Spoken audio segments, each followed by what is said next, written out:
mas estou aqui, vou ter que sair, mas achei que era fundamental ouvir o que as entidades tinham a dizer, o que os demais candidatos estão apresentando sobre o tema. Eu queria muito rapidamente colocar o seguinte. Bom, primeiro, eu quero começar reforçando um pouco o que a camarada Ivânia antes aqui dizia. No nosso país existem segmentos da política que cresceram exatamente fazendo o contrário do que está nesse documento. E tem segmentos da política que toda a vida enfrentou esse tipo de centralização do controle das comunicações, a falta de democratização, a falta de investimento, a falta de disputa popular. Eu acho que no campo da comunicação fica muito clara, muito nítida a distinção entre os grupos políticos que sempre conseguiram crescer politicamente, porque controlam os instrumentos, os meios de comunicação, e aqueles que sempre tiveram fazendo a crítica a esse modelo. Claro que temos equívocos também da parte de grupos que sempre fizeram a crítica àquele modelo e que não, no momento de poder fazer avançar as políticas, terminaram não priorizando isso. Acho que essa é uma avaliação, estou dizendo isso para reforçar o que Ivânia disse. Eu faço parte de um grupo de pessoas, de entidades, de políticos que sempre defendeu a democratização dos meios de comunicação, que sempre defendeu a transparência na definição da utilização dos recursos para a comunicação, que sempre defendeu o debate com a população na definição, não só desta política, mas das políticas públicas de uma forma geral. E quero aqui reafirmar esse meu entendimento, que é um entendimento não só pessoal, mas é um entendimento de um grupo no qual milito, é um entendimento das pessoas que me acompanham, do partido como resolução. Nós temos questões que apontam para esses avanços e acho que a gente precisa fortalecer. Então, primeiro isso. Segundo, eu queria chamar a atenção para um aspecto que, claro, eu estou falando aqui com o público que entende bem disso, mas eu ouvi aqui um conjunto de pautas, algumas delas que não poderão ser tratadas diretamente no âmbito dos municípios.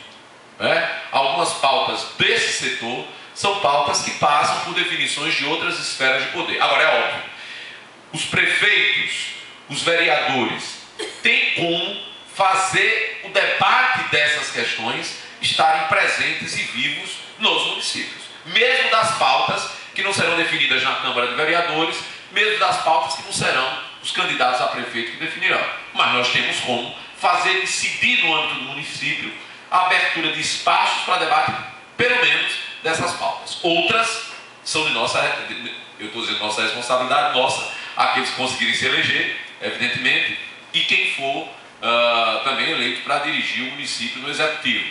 Acho que esse debate também nós precisamos fazer para as pessoas irem cada vez mais compreendendo quais são as competências e responsabilidades dos mais variados setores. Porque eu mesmo assistindo aos programas quando posso, e ouço candidatos falarem misturando muito,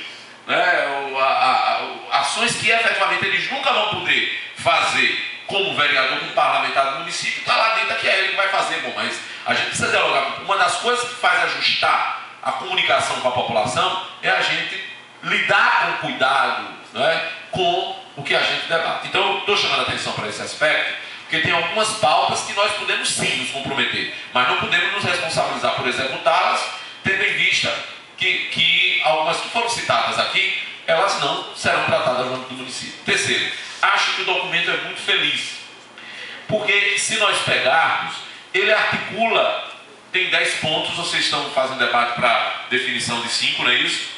Mas os 10 pontos, eles têm uma articulação entre eles, que você percebe muito nitidamente também eixos estruturantes. Por exemplo, o eixo da transparência da gestão pública.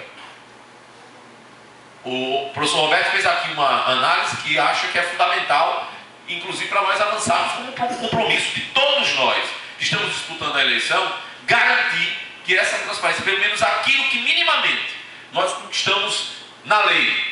Tem país no mundo que conquistou isso no século XVIII, a gente conquistou agora. Mas que minimamente isso que nós conquistamos seja efetivamente implantado nos municípios.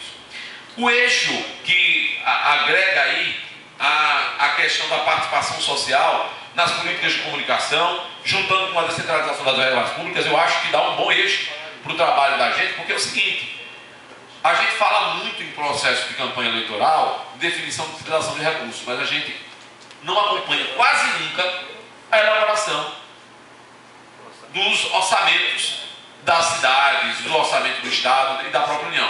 Claro que a gente não acompanha, porque a estrutura que está posta não é a estrutura que democratiza a participação popular. Mas isso tem que ser um desafio nosso. Se nós queremos que a comunicação seja prioritária, nós temos que incidir diretamente sobre a elaboração do orçamento. As câmaras municipais precisam abrir para o debate público a definição do orçamento. Garantir que exista o debate efetivo com a população sobre isso. E é uma tarefa dura, difícil, porque o Executivo só encaminha, basicamente, no último momento que a lei existe, porque as próprias mesas diretoras dos legislativos terminam não facilitando iniciativas tomadas para debater, e isso dificulta também. E aí os outros eixos também, o fortalecimento da comunicação, a articulação com outros setores como direitos humanos, comunicação articulada com cultura, direitos humanos e educação, eu acho que é uma necessidade efetiva. E por último, para concluir, para não avançar no tempo, eu quero dizer o seguinte, acho que a lógica que nós temos que ter como prioridade na construção desse debate é o seguinte, nós também conquistamos na Carta Magna a garantia de que a comunicação está lá elencada como direito social, tal. Isso tem que ter repercussão. Para ter repercussão, é preciso que nós compreendamos toda a amplitude do que está dito quando se diz que a comunicação é um direito social. Porque se a gente conseguir garantir essa compreensão, talvez tanto no Executivo Municipal como no Legislativo a gente consiga fazer avançar essa pauta. Então eu quero aqui me comprometer também com as pautas que vocês levantam, parabenizá-los e agradecer a oportunidade de estar com vocês e pedir licença, vou ficar só mais um bocadinho e vou ter que correr para uma outra atividade aí comemorativa, tá bom? Obrigado e até a próxima oportunidade.